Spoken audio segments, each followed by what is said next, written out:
Good afternoon, my name's Craig at Total Triumph. I did a video of us sort of having the first Speed RS into stock this morning, and in the meantime we have actually managed to get the bike PDI'd, fueled, software updates, which is quite common on new models, and indeed test ridden. So I went out on this bike a minute ago. I want to just show you the dashboard. So it's Triumph's latest generation TFT display.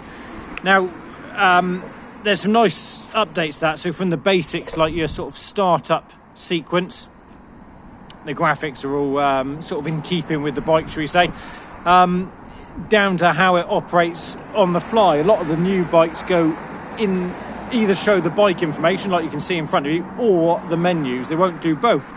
Now on this bike, in normal riding, you'll see the menu as it sits in front of you, and if I use the joystick, it's sort of I quite like the little graphics, the subtle change there. So it just slides off to the side, still fully active, so while you're riding you can still see speed, gears, everything, but it's sort of angled the rev counter and speedo.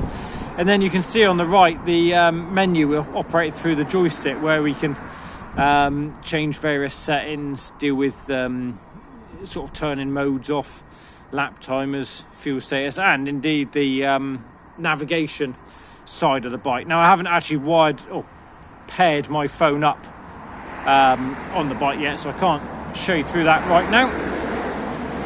But if I back out the menus, what we can do is start the bike up and see it running. So with three hands we put the clutch in. So as normal, we'd expect to see the daytime running light in the top. ABS, that's perfectly fine. We're waiting to see the bike sort of get to 7 or 8 miles an hour before that disappears. And then going round the bike, they run these exhaust valves, and they're there for sound, i.e. volume, and for torque characteristics.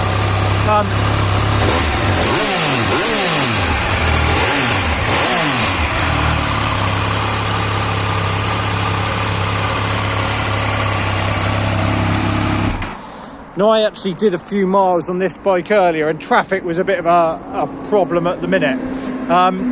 But my conclusions on it, so very, very light. Now that's great. So it feels much more street triple in terms of its agility, handling, in the sort of braking, than it does old speed triple. And then this motor, so as you're aware from the video earlier, this is an all new engine. It carries nothing from any other model, and even sort of items such as the rehomed oil filter tucked out the way there, repackaged starter motor assembly, gives more space for the other ancillaries. They really have gone to town here. We've got lithium ion batteries, and that's for weight, not really anything else.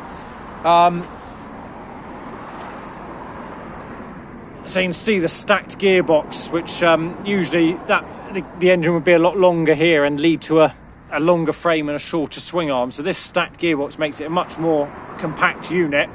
It also means we can have a nice long swing arm, which it basically gives it stability.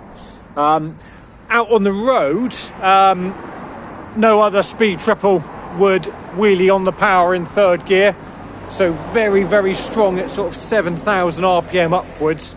And depending which mode you're in, it'll either sort of hover the rear wheel off the ground or lift it up properly, but it will do it straight off the power with no other intervention.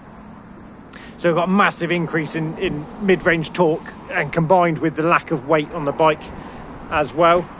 A lot of other componentry we know is top drawer and comes from some of our other bikes. So we've got the Öhlins NIX forks, the twin tube rear shock, runs now the Brembo Stylema brakes, which are sort of known to be the industry sort of front runner, shall we say, in terms of weight and lack of material, meaning they have best ventilation and cooling. A lot of the details on the bike are very nice. So this brilliant cast subframe, and you also see it under the seat when you go under there, sort of one mould, and it is quite neatly done.